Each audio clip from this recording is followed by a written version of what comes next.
कभी सोचा है कि जब कोई डिवाइस चार्ज पर लगाई जाती है तो इस छोटे से चार्जर के अंदर असल में हो क्या रहा होता है। ये बज़ाहिर एक बहुत आम सा काम लगता है ना? लेकिन इसके पीछे एक पूरी छुपी हुई दुनिया है। अच्छा, तो जब केबल लगती है तो ये फैसला कौन करता है कि बैटरी तक कितनी बिजली जानी चाहिए? यानी इस पूरे अमल का असल बॉस कौन है? जवाब एक बहुत ही छोटी सी चिप में छुपा है। इतनी छोटी कि शायद कभी किसी ने नोटिस भी ना किया हो। यही यही हमारी कहानी का गुमनाम हीरो है, जो बिल्कुल खामोशी से चार्जिंग के पूरे अमल को कंट्रोल करता है।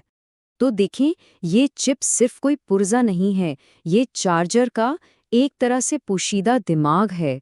आज के इस वजाहत में हम इसी ज़हीन कंट्रोलर के काम करने के तरीके को समझने की कोशिश करेंगे। इस चिप का सफ़र 1980 की दहाई में शुरू हुआ था।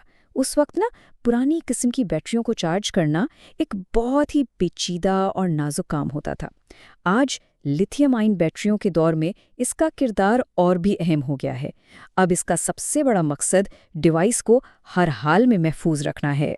तो इस छोटे से दिमाग का बुनियादी मकसद आखिर है क्या? इसकी सबसे सबसे अहम जिम्मेदारी क्या है? ये चिप एक हकीकी मल्टीटास्कर है। ये सिर्फ बिजली के बहाव को कंट्रोल नहीं करती, बल्कि एक हिफाजती शील्ड का काम भी करती है। इसमें जो एफईटी स्विचेस है ना, वो बिजली के लिए छोटे डेट कीपर्स की तरह काम करते हैं। सेल बैलेंसिंग इस बात को यकीनी बनाती है कि बैटरी के सारे सेल्स बराबर चार्ज हों, ताकि बैटरी की ज़िंदगी लंबी हो। और अगर कोई गड़बड़ हो जाए तो ये एक हिफाजती टाइमर के जरिए चार्जिंग को फौरन रोक देती है।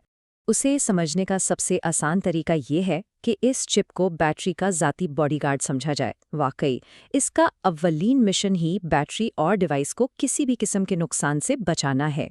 लेकिन कहानी यहाँ ख़त्म नहीं होती। बुनियादी हिफाजत से बढ़कर आजकल की चिप्स में कुछ बहुत ही होशियार खसूसियात भी होती हैं। आइए देखते हैं कि ये कैसे काम करती हैं। कभी ऐसा हो कि किसी डिवाइस की बैटरी बिल्कुल ही ख़त्म हो जाए तो प्री चार्ज कंडीशनिंग का फीचर उसे दोबारा जिंदा कर देता है। ये चिप एक सोई हुई बैटरी को बहुत हल्का करंट देकर बड़े एहतियात से जगाती है। ये पूरा अमल 3 मरहलों में होता है। पहला, चिप ये पहचानती है कि बैटरी गहरी नींद में है।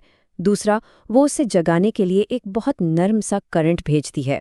और तीसरा, जब बैटरी थोड़ा जवाब देना शुरू कर देती है तो फिर मामूल की तेज़ चार्जिंग शुरू हो जाती है। और भी कमाल की खुसूसियात हैं इसमें।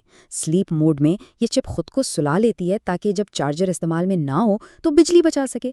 और टॉप अप चार्ज फीचर इस बात को यकीनी बनाता है कि बैटरी हमेशा 100% पर तैयार रहे, भले वो प्लग इन ही क्यों ना हो। ये चिप बहुत कारआमद है, इसमें कोई शक नहीं। लेकिन ये हर काम के लिए बेहतरीन नहीं है। इसकी कुछ हदूद भी हैं और उन्हें समझना बहुत ज़रूरी है। देखें, ये चिप्स सस्ती और आसान हैं, इसीलिए तो हर जगह इस्तेमाल होती हैं। लेकिन इनकी सबसे बड़ी कमज़ोरी ये है कि ये एक ही तरीके से चार्ज करती हैं। मतलब ये ना तो बैटरी की किस्म के मुताबिक खुद को बदल सकती हैं और ना ही वक्त के साथ बैटरी की कारकर्दगी में जो कमी आती है उसे मद्देनज़र रखती हैं, जिससे बैटरी की उम्र कम हो सकती है। तो अगर ये मयारी चिप हर काम के लिए बेहतरीन नहीं है, तो फिर इसके मुतबादिल क्या हैं? खुशकिस्मती से इस मसले के हल मौजूद हैं। ये टेबल तीनों ऑप्शंस का मवाजना कर रहा है।